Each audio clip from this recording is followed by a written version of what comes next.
Hi there. Today I am going to show you how to do a really easy cupcake decoration so that it looks like you are professional. So these are cupcakes. I'm going to set them aside for just a minute. Bring over our frosting. So I have pink frosting and I have green frosting. So we're going to do a couple leaves and make some super simple roses. So I've gotten this all whipped up, and you see how it comes to these firm peaks.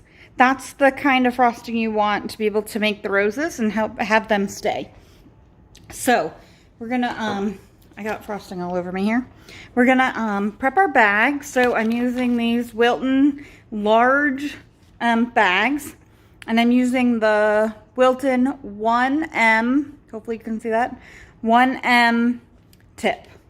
So I'm going to start by just putting it in the bag all the way to the bottom. You can hear my laundry dinging. And then I'm just going to crease with my thumb right above where the ridges are with that. And then I'm going to push it back up a little bit and take my scissors, not into your frosting, and I'm going to trim just right where I marked it. And then I'm going to push this back down into the bottom. All right, now we're going to fill the bag, and I like to use a cup for this. So if you have like a large cup of some sort, I just find it makes it a lot easier. I don't personally like the stands they make for this sort of thing, but if that's your jam, go for it. I just like something that can hold it up nice and easy, and I can toss in the dishwasher when I'm done. So I'm just going to put some globs. I'm sure there's a better way to do this, but this is what I do. Globs of frosting in. I'm going to have to refill this bag a couple times throughout this process. So, all right. So we have some workable frosting. And then you can see I wasn't really careful about how my frosting mixed up with the color, because I don't mind the color variation. I think it makes it a little more realistic and look nice. So I just leave it. All right, I'm going to get it so my frosting is just to the end. Set it in my cup and set it aside. Bring our cupcakes back. And I want to start with I have this green frosting here. I just pulled it out of the main thing of frosting before I added color. And I'm using just some small bags in the 352 Wilton tip. And for these now, I haven't done leaves in a while, so you have to forgive me. I have in the cupcakes just in a carrier already. I find it's easier than moving them, but if you're doing a more intricate design, you might want to. So all we're gonna do here is add just a little bit of green around the outside. Doesn't have to be real specific or even. You can make it look like leaves too. I like just making them look like greenery around the outside.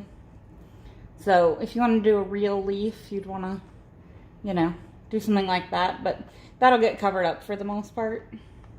So I just like to use this to make some kind of wrinkles around the edges, so that when you put the rose on top, it looks a little more fun and gives you a little pop of color. So my vet is amazing and totally came in and saw my dog on her day off. And so I thought I'd drop off some cupcakes tomorrow for their office. And they have a new office, so it's fun to celebrate that too. Okay, so you can see this doesn't look like much. But I promise it will look better in just a second.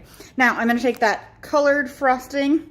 Make sure your tip is at the end of the bag, because if not, your frosting is going to come out the sides of it and just make a big mess. Then we're going to keep some pressure on it. I just did a couple of twists. There's other techniques for that. I find this to be the easiest. And then we're going to put our bag in the middle, and you're going to want to have this a little more upright than what I'm going to do it here for the video, but you're going to put a little glob And then with even pressure, you're going to go in a circle. And you're just going to keep going around and around and around. And you're going to have a rose. So here, I'm going to do that again. Glob in the middle.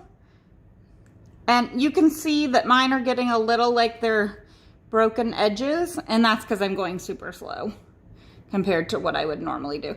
And the best part of this, see how that kind of messed up? It still looks good. So, or as Mandy Graham would say, it's fine. So, just gonna go round and round.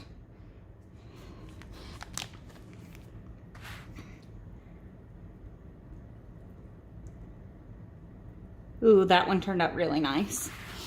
You see that one? That one is what we're looking for. All right. See if we can get these other few done here with this bag.